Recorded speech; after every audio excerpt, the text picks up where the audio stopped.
Samiin Eeshiyaa baam ni yeroon daam ijaarsa waraanaa fi sagalee dippiloomaasiitiin raafamuun har'a bariirraa eegalee dho'iinsa misaayilaa sodaachisaa fi seena qabeessa ta'een dammaqee jira. Leenci niwukileeraa Pyongyang Kim Jong-un dilbata har'aa ebila 19 2026 misaayilota baalaastikii hedduu magaalaa qarqara galaanaa Simpoorraa kaasuun qilleensa tarsaasee gara galaana baam Jaapaanitti furguqisee jira. Yeroo akka gabaasaa dhaabbataan nisaam atoomikaam idil addunyaatti Kooriyaan kaabaa kuufamni boombii niwukileeraa ishee sadarkaa yaaddeessaa irra ga'uusaa akeekkachiisaa jirutti Kim Jong-un maaliif dhukaasa kana galaana Jaapaan irratti geggeessee icciitii isaa bal'inaan qabannee jirra. Hoogganaan olaanaa Iraan inni haaraan Ayatollah Mujtabaa Khamenei ayyaana guyyaa waraanaa biyyaalessaa Iraan sababeeffachuun ergaa baqaqaa fakkaatu dabarsee jira. Mujtabaan ergaa isaa televezyiinii biyyattii irratti darbe keessatti Tiraampiin akeekkachiisuu qofa osoo hin taane yeroo dhiyootti humna waraanaa Iraan dachaadhaan guddisuuf tarkaanfiiwwan haaraam akka fudhataman waadaa galee jira. Bal'ina isaa ni dhageessu. Turkiin isheen kanaan dura akkuma Liibiyaa fi Qarabaag seennee Israa'elis seenuu dandeenya jechuun of tuulummaa Israa'el cabsitee amma raajii waraanaa haaraam addunyaatti labsitee jirti. Tarkaanfii fudhatameen Turkiin waraanaa eegumsa daangaarraa gara waraanaa haleellaa saffisaa daangaa ce'uutti ce'uu ishee labsitee jirti. Birgeedii humna addaa 15 Turkiin ijaarte dabalatee icciitii isaa yoo aga xumuraatti nu faana turtan ni dhageessu. Qophii keenya laayik gochuun jalqabaan affeerraa keenya yeroo maraati. Yooyyaa ashamar kafuuneem kabajamtoota dhaggeeffattoota keenya kun Oromiyaa 24 News dha. Kanneen chaanala YouTube keenya faaraa taatan subscribe gochuun maatii keenya ta'a. Qophiin keenya namoota hedduu biraa akka ga'uuf laayik share gochuun waliif qooduun dagatinaa. Xumuraa qophii keenyaatti turtii gaarii.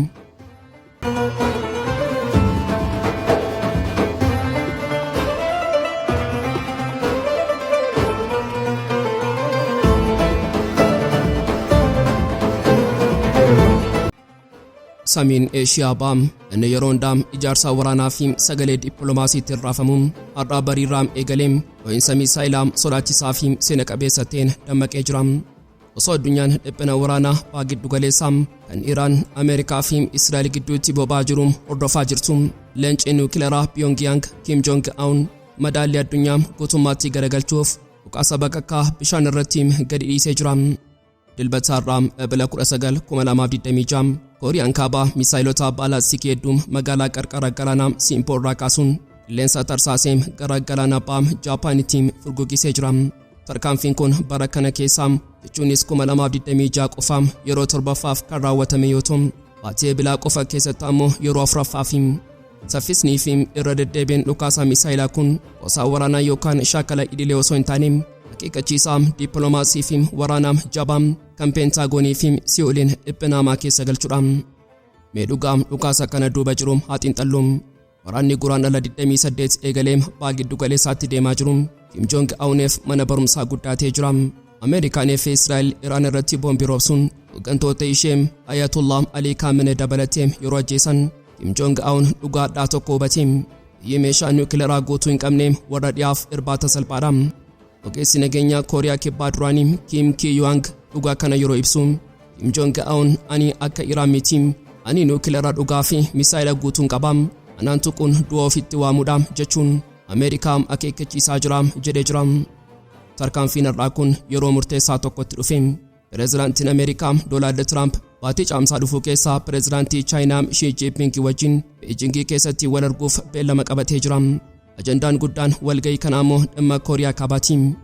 Kim Jong-un Tiraamp osoo Chaayinaa hin seenin dura niwukileerri kiyyaa dhimma mariif dhiyaatu osoo hin taane dhugaa lafarra jiru kan duubatti deebii hin qabnedha jechuun waraqaa marii hunda minjaalarraa haxaa'ee jira. Kim yoo nagaa barbaadan akka biyya niwukileeraa qabduutti beekamtii naaf kennuu qabdu jechuun ulaagaa sibiilaa lafa kaa'ee jira. Gama biraatiin dhiphinni Kooriyaa kibbaa fi Jaapaan daangaa darbee jira. Kooriyaan kibbaa walgahii nageenyaa hatattamaa waamuun gocha kanaan shororkeessummaa fi diigumsaa seera UN jechuun balaaleffattus sagaleen ishee dho'iinsa misaayilaa Pyongyang keessaa hin dhagahamu. Pireezidaantiin Kooriyaa kibbaa Lee Jae-myung keenya kana dirooniin keenya daangaa Kooriyaa kaabaa cabsee seenuu isaatiif ifama gaafannaa yeroo jedhu Pyongyang irraa dinqisiifannaa argatee ture. Garuu har'aa Kim misaayila roobsuun ifamni keessan qawwee keenya hin dhaabu jechuun deebii kenneefii jira.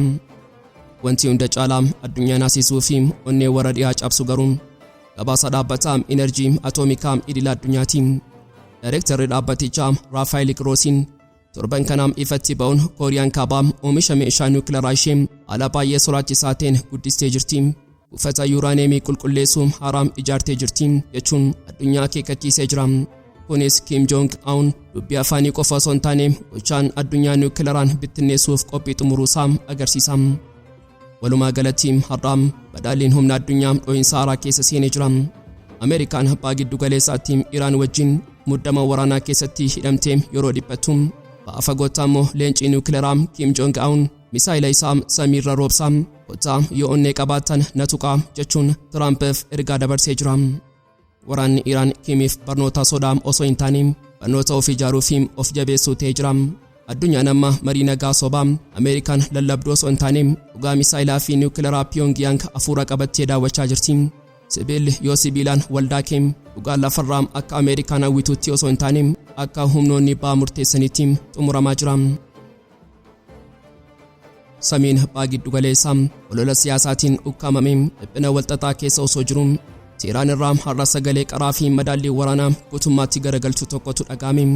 Osoo pireezidaantiin Ameerikaa Doonaald Tiraamp masaraa Waayit Haawus keessa taa'ee humna galaanaa Iraan guutummaatti barbadeessineerra jechuun of tuulummaan dhiichisu. Hoogganaan olaanaa Iraan inni haaraan Ayatollah Mujtabaa Kaaminen ayyaana guyyaa waraanaa biyyaalessaa Iraan sababeeffachuun ergaa bakka fakkaatu dabarsee jira. Mujtabaan ergaa isaa televezyiinii biyyattii irratti dabarsee keessatti Tiraampiin kijibsiisuu qofa osoo hin taane akeekkachiisa lafee namaa rommisiisuu kennee jira. Humnoonni galaana keenyaa guutummaatti qophaa'uudhaan diinota keenyaafis dhandhama kufaatii haaraa fi hadhaawaa dhandhamsiisuuf ija diimeeffatanii eegaa jiru jechuun labsee. Kun afaan qofa miti. Kun mallattoo humnoonni Iraan haleellaa Ameerikaa fi Israa'el irraa dandamatanii humna of ittisuu isaanii ol kaasaa akka jiran mirkaneessuudha. Dabalataanis dirooniiwwan Iraan warra Ameerikaa fi Ziyoonistoota irratti akka bakakkaatti roobaa turan faarsuun yeroo dhiyootti humna waraanaa Iraan dachaadhaan guddisuuf tarkaanfiiwwan haaraa akka fudhataman waadaa galee jira. Dhugaan lafarra jiru akka ittaanaan ajajaa raayyaa ittisaa Iraan Admiraal Ali Riizaa Sheek ibsetti seenaa waraanaa ammayyaawaa keessatti dinqii ta'uu danda'a. Iraan osoo hoogganaa olaanaa ishee Ali Khamenei fi ajajoota ishee gurguddoo waraana kana keessatti dhabdee jirtu adda waraanaa 12 irratti diina dura dhaabbachuu dandeessee jirti. Inni har'a gara minjaala mariitti kan dhufeef nagaa barbaadeef osoo hin taane humna keenya wajjin walqixxaachuu isaa yeroo hubatee qofaadha jedha Admiraalichi. Kunis mariin Islaamabaad keessatti eegalame sun Iraan mo'amtee harka kennachuu ishee osoo hin taane Ameerikaan Iraaniin jilbeenfachiisuu dadhabdeetti dhiibbaa waraanaa baachuu dadhabuu ishee agarsiisa. Wanti hunda caalaa addunyaa dinagdee raasee fi Waashingitaniin dhiphisee garuu dhimma ulaa Hormuuziiti. Iraan guyyaa tokko dura eeyyama addaatiin dooniiwwan boba'aa murtaa'an akka darban ni goona jechuun ulaa kana yeroof bantee turte. Garuu kaleessaa dubbiimaan wiirtuu waraanaa Kaatama Lambiyaa Koloneel Ibraahim Zulfiqaariin ibsaa tattamaa baasuun ulaan Hormuuz deebi'ee guutummaatti cufameera jechuun labse.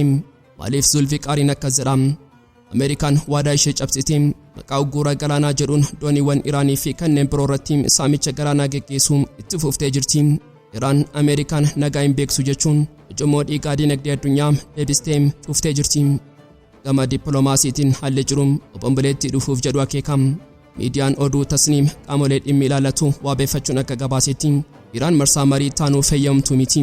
Sababni isaa Tiraamp uggura galaanaa itti ufsiisuu isaa fi ulaagaalee humnaa olii dhiyeessuu isaati. Iraan karaa jidduu seentota Paakistaan Waashingitaniif ergaa qaxxaamuraa ergitee jirti. Yoo ulaagaa dabalataa fiduu dhiisuu baattan nuti yeroo keenya marii bu'aa hin qabne irratti gubuu hin barbaannu. Kun Tiraampiif inni Iraan ulaagaa kiyya hunda fudhatteetti jechuun of jajaa ture sana addunyaa duratti qaanessee jira. Gama kaaniin kufaatiin kabajaa waraanaa Israa'el har'a addunyaatti saaxilamee salphaa miti.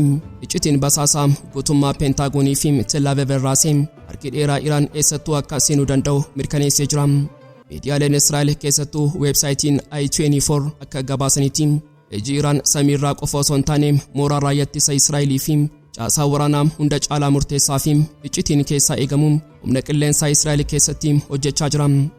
Iraan meeshaa waraanaa ishee qofa osoo hin taane sammuu loltoota Israa'el dhuunfattee qaama ofii gochuun diina ishee manuma isaanii keessatti dhiphisaa jirti. Wanti hunda caalaa dhiphina uumee fi onnee hooggantoota Tel Aviv cabsee garuu dhimma loltoota qabamanii kanaati. Oduun kun basaasonni kunneen loltoota idilee Israa'el warra ijaarsa waraanaa qilleensaa fi sirna ittisaa qilleensaa keessatti yeroo dheeraaf tajaajilaa turanidha jechuun saaxilee jira. Kun maaliif barbaachise? Sababiin isaa Iraan sirna ittisaa Iron Dome David Slingii fi buufataalee xiyyaarota ammayyaawaa kanneen akka Neevaatii iddoo xiyyaaronni F-35 qubatan ala guutuu fi iccitaawwan hundasaa beektii jechuudha. Iraan misaalota ishee fattaa fi qeeban roobsuuf ija keessoo kana fayyadamtee dhukaasa ishee iddoo sirriirratti geggeessitee jirti. Haa ta'u malee shirri Iraan xaxxee kun qawwee fi buufata waraanaa qofa irratti hin dhaabbanne. Ergaan ergamtoonni Iraan basaasota Israa'el kanaaf dabarsan waan tokko ifa godha. Iraan mataa kutuu hooggantoota Israa'el hojjechaa jirti. Loltoonni kunniin qajeelfama hoogganoota siyaasaa fi waraanaa olaanoo Israa'el hordofaa jedhu fudhatanii jiru. Isaan keessaa inni maqaan isaa ifatti dhaame ministeera maallaqaa Israa'el Bezalel Smotrichidha. Iraan misaayilii keenya gamoowwan keessan qofa osoo hin taane manuma keessanitti isin adamsuuf dandeettii qaba jechuun hooggantoota Israa'el hirriba dhorkitee jirti. Yeroo Netanyaahuu fi kaabineen isaa holqa lafa jalaa keessaa dhokatan basaasonni Iraan mooraa isaanii keessaa isaan hordofaa jiru. Oduun kun kufaatii basaasaa Israa'el isa guddaadha. Dhaabbileen tikaa biyya keessaa Israa'elii fi poolisiin waraanaa dhiphinaan lafa sakatta'uuf olii fi gadi fiigaa turan. Qorannoon kun namoota lama qofa irratti kan dhaabbatee ta'uusaa fi neetwoorkii basaasaa bal'aa kan loltoota biroo heddumina qaban of keessatti hammatee ta'uusaa ifaa godhamee jira.